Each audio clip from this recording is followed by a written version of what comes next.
On avait commencé par parler du Mali, victime peut-être d'un lynchage médiatique occidental. La question était d'abord posée à Firmin Teko Agbo. Oui, Firmin, vous avez la parole. Oui, moi je pense que ce qui est en train de se passer au Mali ou avec le Mali en ce qui concerne le lynchage médiatique dont vous faites allusion, moi je dis que c'est possible. Parce que les chaînes occidentales, pour le moment, ne vont faire que peindre en noir les dirigeants maliens. Ça, c'est normal. Vous vous rappelez comment on a peint en noir. Normal? Non, c'est normal sur le plan de la géopolitique, de la diplomatie. Parce que sans les Français, les médias constituent un outil puissant de déstabilisation pour les Occidentaux. Vous vous rappelez comment ça s'est passé au temps du printemps arabe, quand on ne voulait plus de Kadhafi. Vous voyez tout le traitement qui a été fait. Les gens n'étaient, moi je me rappelle, les gens n'étaient pas à l'époque sortis pour faire partie Kadhafi. Les gens au niveau de Benghazi étaient sortis pour demander une certaine lumière sur les assassinats que Kadhafi avait commis sur leurs proches en 1996 en prison. Les Libyens n'étaient pas sortis à l'époque pour faire partie de Kadhafi.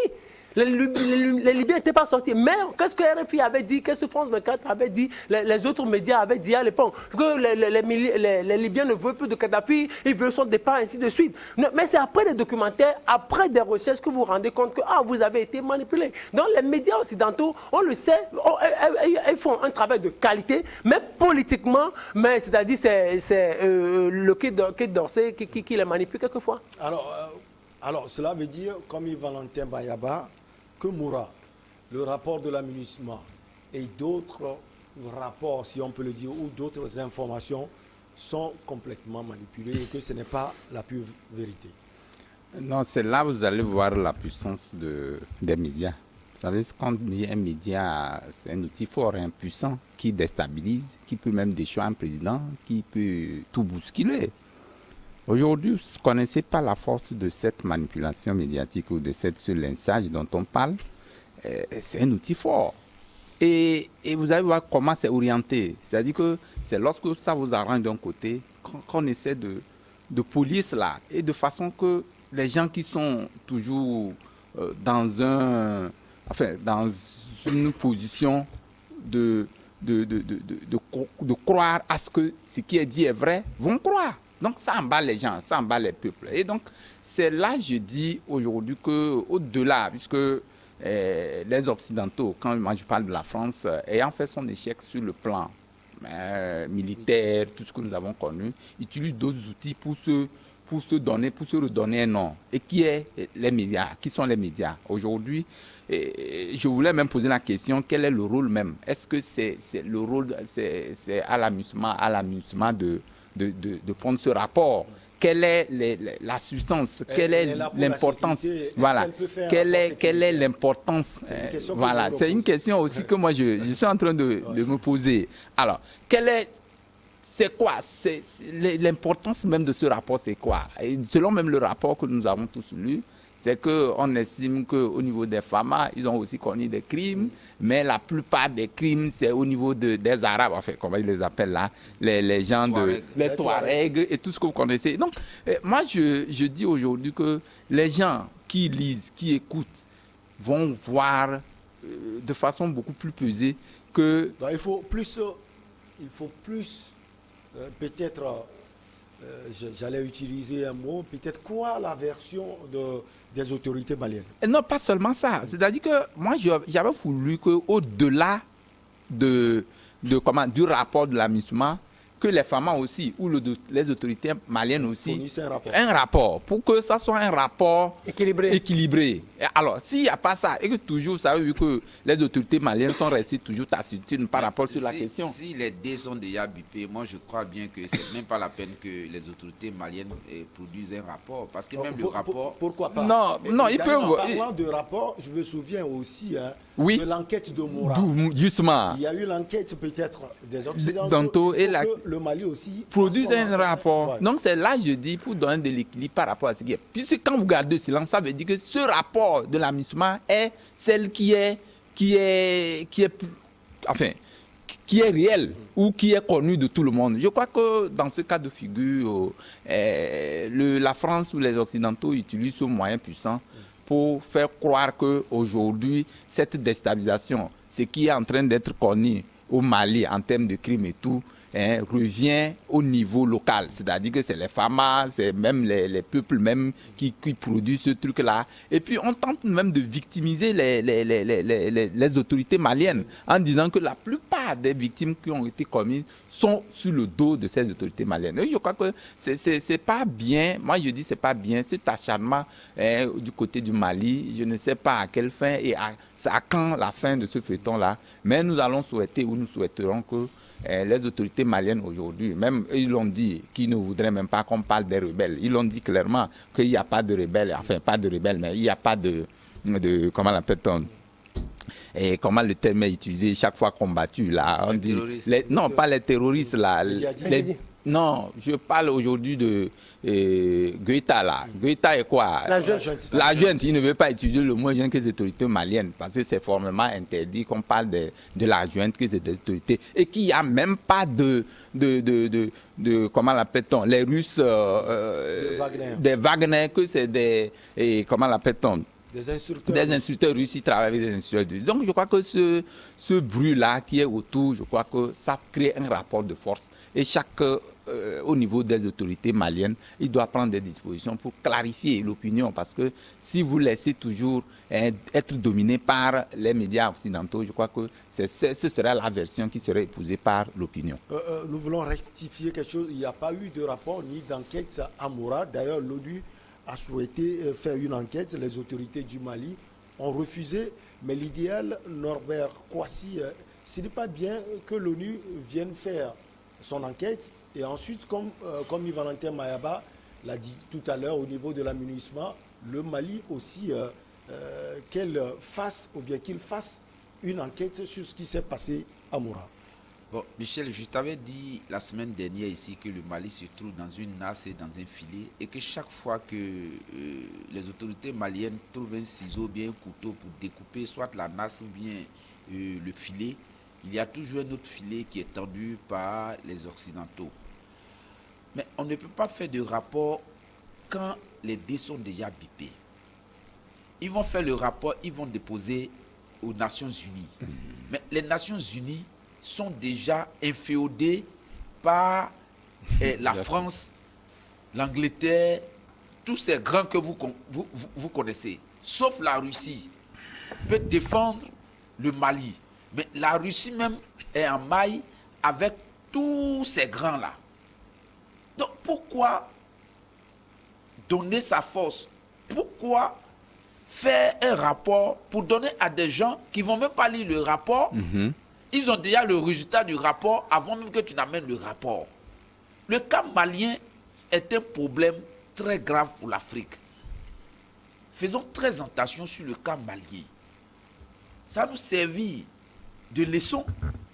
Moi, je crois bien que c'est l'Union africaine et puis la CEDEAO qui ne font pas leur travail.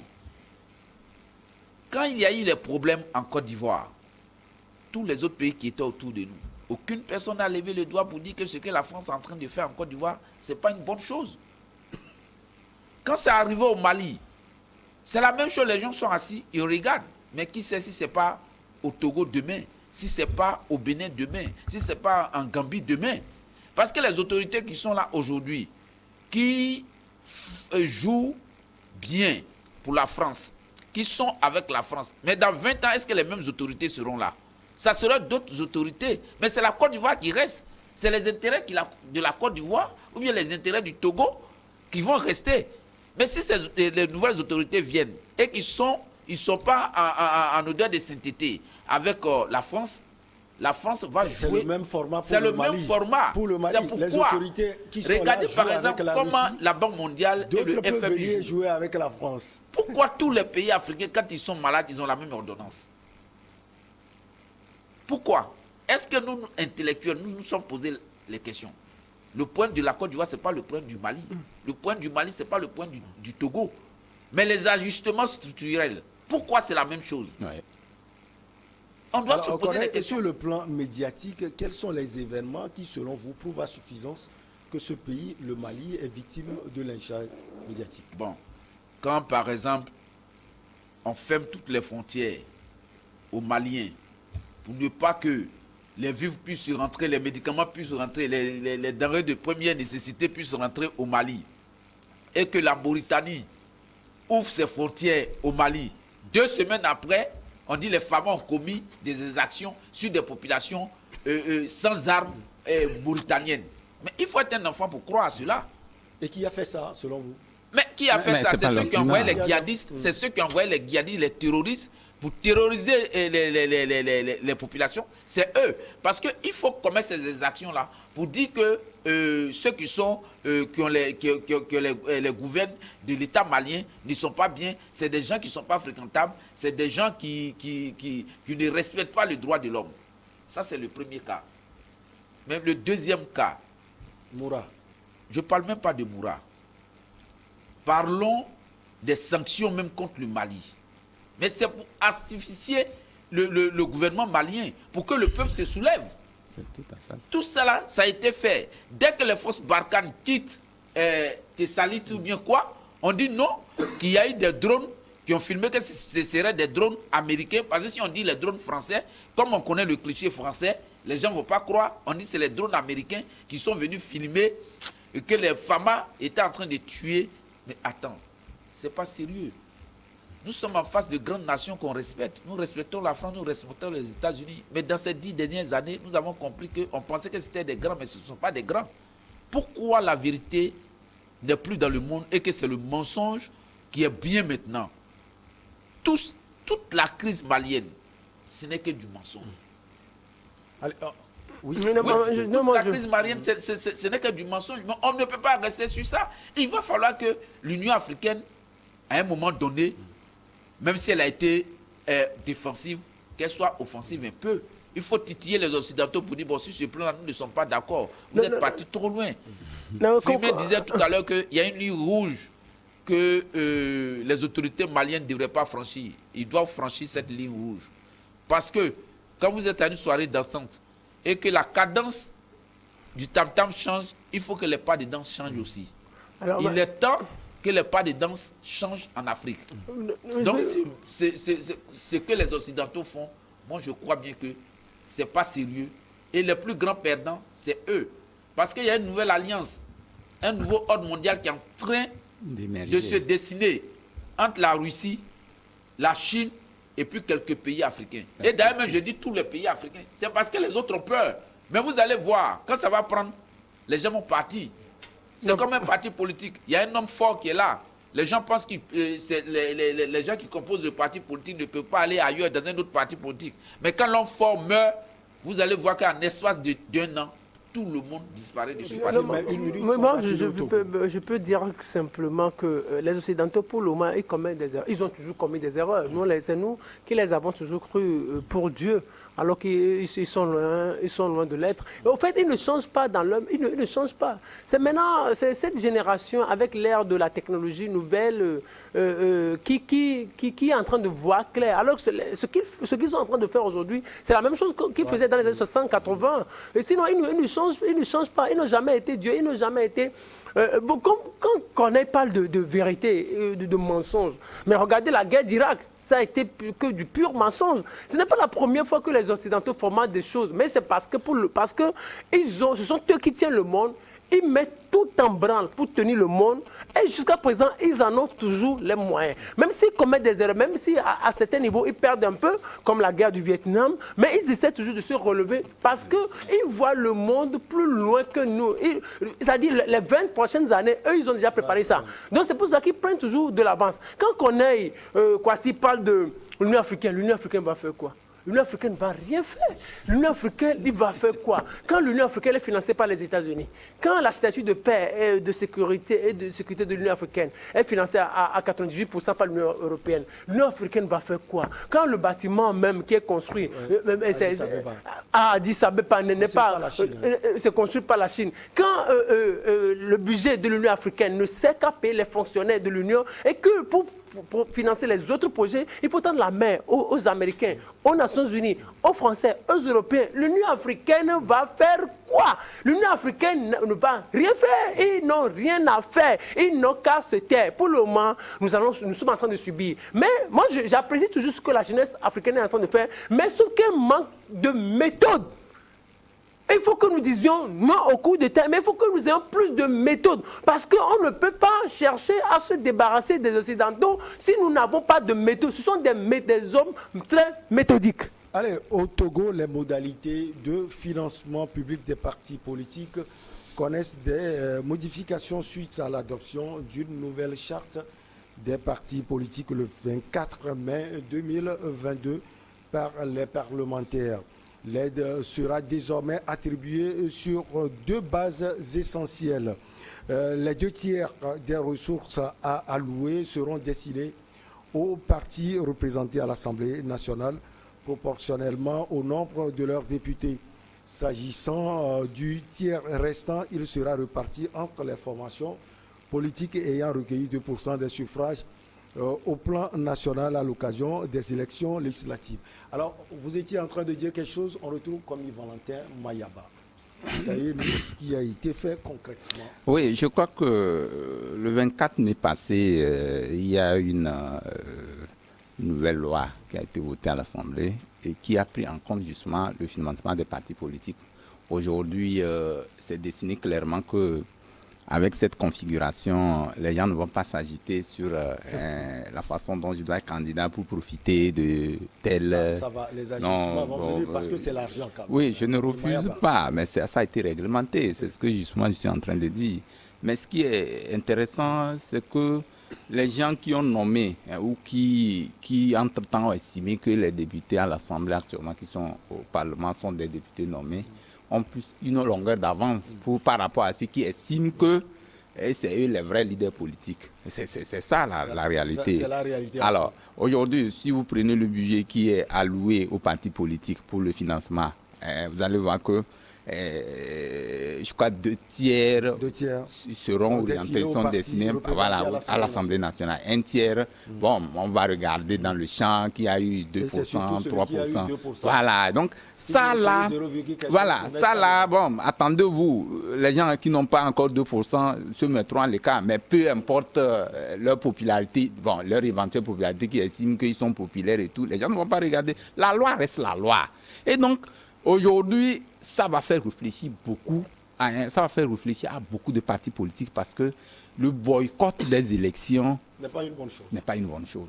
C'est-à-dire que quand vous voulez faire de la politique, faites tout, quelles que soient les difficultés que vous rencontrez, et allez vers les négociations. Parce que tout se fait dans les bastillons du pouvoir. C'est peut-être parce qu'on a boycotté qu'au niveau de l'hémicycle, il faut en profiter aussi. Non, pas ça. Non, pas ça. Enfin, je n'estime pas que ça doit être ça. Moi, je dis que la loi, quoi qu'on dise, une république fonctionne sous le format des lois. Peut-être qu'il faut renouveler les lois pour s'adapter aux réalités qui existent. Parce que l'Assemblée, c'est quoi? C'est le peuple, on peut le dire. Parce qu'on considère qu'en faisant comme ça, ça peut peut-être arranger d'un côté ou de l'autre. Ici, c'est le peuple qui décide de comment il faut réajuster les choses. Ceux qui sont restés au carreau, à mon avis, moi je dis qu'ils n'ont pas leur voix à donner par rapport à ce qui se fait dans la masse. Ouais. Aujourd'hui, même quoi qu'on dise, les gens qui disent non, qu'ils sont allés aux élections, c'est parce que les autres ne sont pas allés, nous sommes allés, vous êtes des élus, enfin, vous êtes des nommés.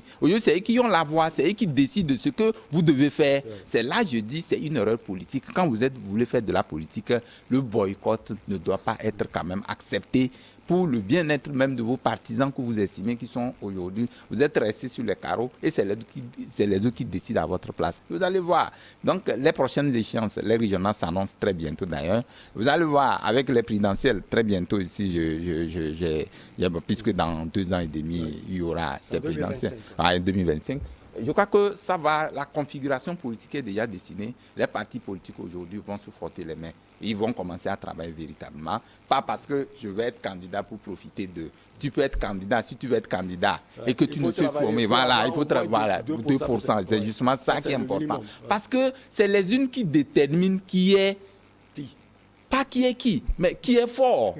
Ce n'est pas parce que je sors, j'ai derrière des gens qui marchent, qui font tout. Non, ce n'est pas ça, c'est fini ça. Ça, c'est un autre débat. Aujourd'hui, le débat se situe dans les urnes. C'est-à-dire qu'il faut organiser des élections. Faites tout pour présenter un programme, pour convaincre les électeurs, pour que vous ayez un électorat fiable. C'est vrai que les gens vont critiquer le fichier électoral et tout ce que nous connaissons. Rien n'est parfait. On peut améliorer. C'est vrai que ce code électoral a des imperfections qu'on peut améliorer, mais c'est dans le bâtiment politique qu'on peut amener les acteurs politiques à regarder. Vous avez vu avec le CNAP, il y a un cadre qu'on a créé. Au lieu de rester pour discuter des questions fondamentales des élections, les gens font la politique de la chaise vide. Demain, les décisions viendront de là. On dira non, que ça ne nous engage pas. Alors que vous êtes intéressé à faire la politique, je crois que la politique ne se fait pas en dehors du bâtiment politique, mais c'est avec des acteurs politiques que cela se fait. Alors, Firmin Tekou Agbo, il faut dire que ces modalités de financement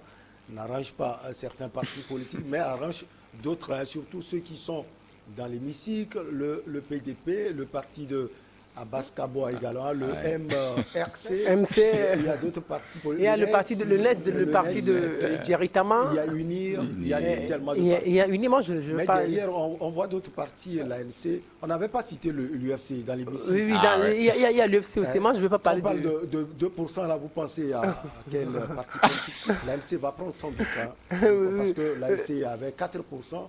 Lors des récentes élections. Lors des récentes... Oui. Donc, elle a chance. Elle a chance. C'est 2% maintenant, non, qui est légalement mentionné. Avec 2%. Donc, elle va avoir accès à l'aide. Mais si elle avait peut-être 1,5%, peut-être, les membres de l'ANC seraient peut-être en train de pleurer. Mais grâce à 4%, ils vont plus obtenir quelque chose. Et comme Mayaba a dit quelque chose d'intéressant qui attire fortement mon attention, quand il parle de boycott, ceux qui ont boycotté les élections en 2018 vont s'apercevoir maintenant qu'ils se sont trop amusés. Ouais, ils se sont trop amusés parce qu'à l'époque, ils n'avaient pas raison de boycotter les législatives. Ils se sont trop amusés. Et c'est ça leur situation aujourd'hui. Et là, ceux-là qui se croyaient les plus grands opposants, ceux-là qu'ils désinguaient, ceux-là qu'ils minimisaient, ceux-là qu'ils vilipendaient, ce sont eux qui signent maintenant les lois, qui vont les régir. Ce sont eux qui signent les lois, ce sont eux qui discutent des lois qui vont régir la République. Il n'y a rien à faire. Et ce sont eux aujourd'hui qui profitent du gros lot. 2 tiers, vous imaginez? C'est beaucoup.